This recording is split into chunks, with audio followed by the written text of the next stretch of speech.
আজকে তৃণমূল কংগ্রেসের পক্ষ থেকে আমার নামটা প্রার্থী হিসেবে ডিক্লেয়ার হয় কালীগঞ্জের বাইপোল ইলেকশনের জন্য। আমি আজকেই জানতে পেরেছি আমি প্রার্থী হিসেবে নির্বাচিত। আমি প্রথমেই আমার দলের সুপ্রিমো মমতা ব্যানার্জিকে আমার আন্তরিক কৃতজ্ঞতা জানাই আমাকে এই সুযোগ করে দেওয়ার জন্য। তার পাশাপাশি আমি অভিষেক ব্যানার্জিকেও অনেক অনেক ধন্যবাদ জানাই এই সুযোগটা দেওয়ার জন্য।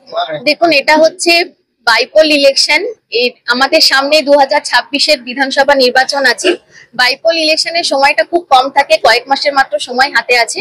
তাই এই মুহূর্তে আমার প্রায়োরিটি হবে বাবার যে সমস্ত অসম্পূর্ণ অসমাপ্ত কাজগুলো আছে, বহুত স্কিম আছে যেগুলো তৈরি হয়ে অফিসে পড়ে আছে, সেগুলি আমি প্রথম প্রায়োরিটি দেবো যে দপ্তরে গিয়ে সেই স্কিমগুলো সম্পূর্ণ করার। তাই বাবার অসমাপ্ত কাজগুলোই প্রতি আমার প্রথম দৃষ্টি থাকবে সমাপ্ত করার। আমাদের তৃণমূল কংগ্রেসের সাংগঠনিক দল আমরা আপনাদের এই মিটিংটার পরই একসাথে বসবো।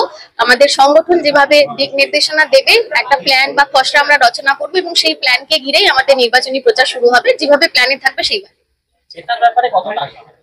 যেটার ব্যাপারে আমি 100% নিশ্চিত। কালীগঞ্জ আমাদের ব্লক সংগঠন খুবই সুদৃঢ়, শক্তিশালী এবং জিতবো, কিন্তু আমি সেই সঙ্গে সঙ্গে প্রতিপক্ষকে দুর্বল ভাবতে চাই না।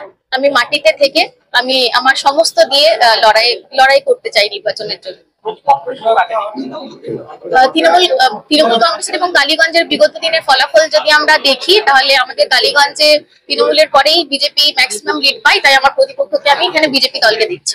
সবাই আমাদের কালীগঞ্জ ব্লক তৃণমূল কংগ্রেসের সংগঠনের সকল কর্মীবৃন্দ উপস্থিত। আমি সকলের নাম আলাদা আলাদাভাবে নিচ্ছি না। যারা সবাই এখানে উপস্থিত হতে পেরেছেন তাদের সবাইকে আমি আমার সালাম এবং প্রণাম জানাই। আপনারা জানেন আজ তৃণমূল কংগ্রেসের পক্ষ থেকে আমাদের এই কালীগঞ্জ ব্লকের যে বাইপোল ইলেকশন তার প্রার্থী ডিক্লেয়ার হয়েছে। আপনারা সবাই তৃণমূল কংগ্রেস করেন, আমরা যারা তৃণমূল কংগ্রেস করি, আমাদের রক্তে তৃণমূল কংগ্রেস। আমরা আমাদের দিদিকে মায়ের মতো দেখে দিদি ছাড়া কিছু বুঝি না। আপনারা এটাও জানেন যে কালীগঞ্জের বুকে তৃণমূল কংগ্রেসের যিনি প্রতিষ্ঠাতা ছিলেন তিনি আমার বাবা ছিলেন। তিনি তার দীর্ঘ জীবন রাজনৈতিক জীবন 2011 সালে তিনি জয়ী হন এবং কালীগঞ্জের বুকে থেকে তিনি কালীগঞ্জের ভূমিপুত্র ছিলেন এবং আপনাদের মানুষের পাশে থেকে মানুষের কাজ করার চেষ্টা করেছেন। তার সময়কালে তিনি প্রচুর উন্নয়ন করেছেন। সেই বাবা, আমার বাবা আকস্মিক হৃদরোগে 1 ফেব্রুয়ারি মারা যান। তিনি মমতা ব্যানার্জির খুব স্নেহধন্য ছিলেন।